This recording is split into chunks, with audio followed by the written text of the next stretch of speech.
Hello, everyone. Good morning. Hope you're doing well today. I tell the story quite often about how I started a business in the year 2000, but I rarely have told the story of how I started a business with zero money and even zero knowledge in the area that I was actually um, going to open a business in. And so, what I wanted to do is, I just wanted to spend some time with you today and share with you the story of how I took a product from literally the drawing board. It was just an idea that I had to 3 years later, we had product around the world and we were featured on QVC. Our products were featured in Redbook magazine, and we even had an appearance in Entrepreneur magazine. And so that went from literally nothing to worldwide in 3 years. And then we sold the business. So I just wanted to share with you that story. And it really starts with what exactly was the business. So let me just start with the story of how it got started. At the time, I was dating someone, and we went to this pottery place where you can paint pottery. And by the register, when we were checking out, were these glycerin soaps. And the soaps were just sitting there, and they were really pretty, and they had different fragrances, and they were selling them. And I looked at that, and I was like, huh, I bet I could do something like that and sell it as a product. Now, I just want you to know that I knew nothing about what it took to create that product that I saw laying there next to the register. Knew nothing at all. I knew it smelled great. I knew it looked neat. And the person I was dating thought it was a great idea. And so we set about starting the business. Now, how do you start a business when you know nothing about it, but you think it's a great idea and you think you can do a better job of it? Now, maybe it's a little blusterous for me to have thought that I could do a better job, but I really did. In fact, I thought that I could compete with some of the big box brands that were out there, some of the well-known, products that are out on the market even to this day. I was competing with, and so it's kind of blusterous, I know, for me to think that I could have taken on some of the big chains, big names, but I did. So let me just tell you how we got started. We looked at the product. We thought it was a really cool idea. We went and did some research, and we found out that you could buy these kits to make soap. And so we went to the craft store, the hobby store, and we bought the kit, and we made some in our kitchen. And we looked at him and said, wow, this is really, really easy, and there's a lot of money to be made in this. And so we set out starting a business, again, with no experience at all. So what did we have to do? We had to do a lot of research. Now, the research was, how do you make the product? What are the components? Where do we get the raw materials?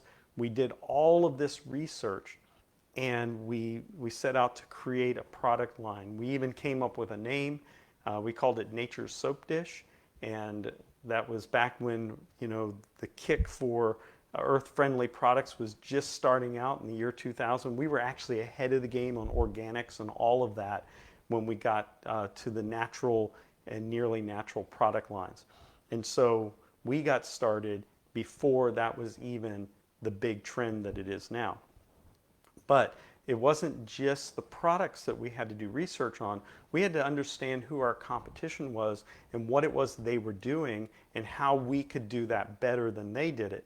And so we had to set out researching the competition. Now, we didn't just research the crafters that were out there, although we were aware of some of the bigger ones that were in the marketplace. We wanted to take on the big chain names like Bath and Body Works and the Body Shop. And so we decided that we were going to position ourselves where we were going to sell our products that were all natural, and we would also have some nearly natural, meaning that there were some synthetic fragrances that we used. And the reason why we used synthetic fragrances was because we wanted to compete with Bath and Body Works and the Body Shop, and we had to take on some fragrances that were similar to theirs so that we can compete with them. But we didn't have all the same fragrances. We just had some of the signature fragrances that were similar. But we had to do research on our competition, and we had to understand the competition. and we had to understand the marketplace and who was buying this type of product or service. And so we went out and we did all this research. And then we started with the fact that we had no customers at all. So what we decided to do, and this is back in the days when Yahoo and Lycos were the search engines of choice, we had to literally do Yahoo searches. It wasn't called a Google search back then because Google didn't exist. This was before Google was even a thing. And so we would do these Yahoo searches for bed and breakfast, and we would look for gift basket companies and gift shops and so forth. And so what we would do is we had this strategy that we were going to put our website address on our labels, and we were going to attempt to sell this product to bed and breakfast and gift shops around the country. And that was our strategy to get started. Our very first customer, believe it or not, was a bed and breakfast. And they came to us and they said, we have the hardest time finding natural products that come in a 1 ounce offering. And so we had a 1 ounce little bar of soap that we could give it. And we said, we will be happy to sell this to you wholesale if you'll allow us to have our label on the product. And so they came back and said, well, we want our label on the top of it. So we put the label on the top, we put our label on the bottom, and guess what ended up happening? We started getting customers from the labels from their visits to this bed and breakfast. We then started getting customers from labels where people had purchased the product or through a gift basket. They received it as a gift, they loved it, and they wanted more of it, so they were able to order. So we had to do some really hardcore research to get started. Now, if you're going to start a business, the best thing you can do is to obviously have an idea.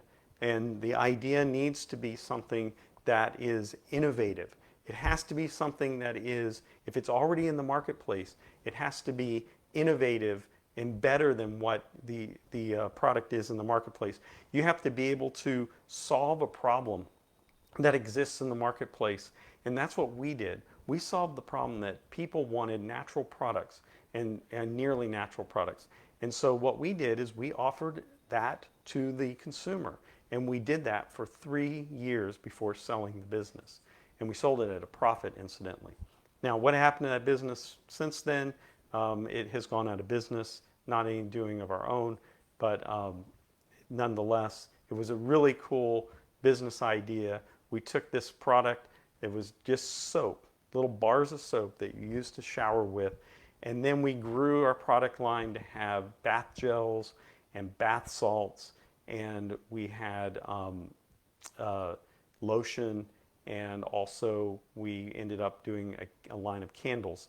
Now the candles and the bars of soap ended up in a gift basket that was being sold on QVC, and we got to put our labels on there, and that allowed for us to have even more customers. And one of our leading fragrances, believe it or not, was a fragrance called Key Lime, and it was because we were selling this product through the gift shops down in the Florida Keys, all the way up the eastern seaboard.